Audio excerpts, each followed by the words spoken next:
السلام علیکم ورحمۃ اللہ وبرکاتہ۔ اللہ سے امید کرتی ہوں کہ آپ سب ایمان، صحت اور تقوی کی بہترین حالت میں ہوں گے۔ آج کا سبق شروع کرتے ہیں۔ اعوذ باللہ من الشیطان الرجیم۔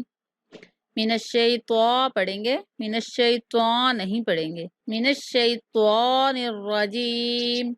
بسم اللہ الرحمن الرحیم۔ نصیبت سواد ہے تو سواد کی طرح پڑھنا ہے، سین کی طرح نہیں پڑھیں گے۔ نصیبت اثرنا، یہاں پہ سا نرمی کے ساتھ پڑھیں گے، اثرنا۔ وسطنا، سین سیٹی جیسی آواز کے ساتھ پڑھیں گے، وسطنا۔ ان الفاظ کو پہلے لفظ کو اور آخری لفظ کو کھینچیں گے نہیں، جیسے کہ یہ لفظ ہے اثرنا تو اثرنا پڑھیں گے، اثرنا اس طرح نہیں پڑھیں گے، ٹھیک ہے۔ اثرنا، وسطنا، وسطنا اس طرح نہیں پڑھنا، وسطنا۔ فرغت، تأتون، حمزہ ساکن ہے تو ہم جھٹکے کی آواز کے ساتھ پڑھیں گے، تأتون۔ اور اگر اس کے اوپر وقف کریں تو وقف کرنے کی صورت میں نون کو ساکن کر دیں گے، ہم پڑھیں گے تأتون۔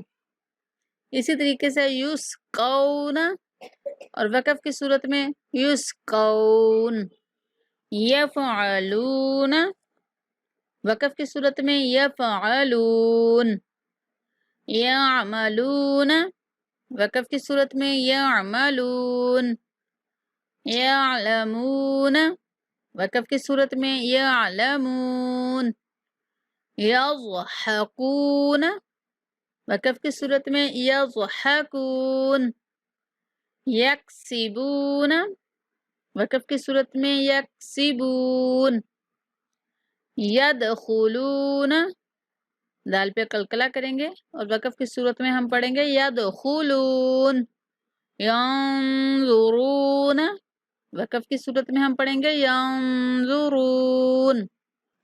آج کے سبق میں آپ نے ایک تو وقف کرنے کا دیکھنا ہے کہ وقف کی صورت میں ہم آخری لفظ کو ساکن کر دیتے ہیں، اور دوسرا یہاں پہ جتنے بھی حروف مدہ آ رہے ہیں آپ نے سب کو ٹھیک سے ادائیگی کرنی ہے، اور باقی لفظوں کا بھی خیال کرنا ہے پڑھتے ہوئے، ح، صاد، س، سین، طا، ت، ٹھیک ہے۔ ان الفاظ کا خاص خیال کرنا ہے۔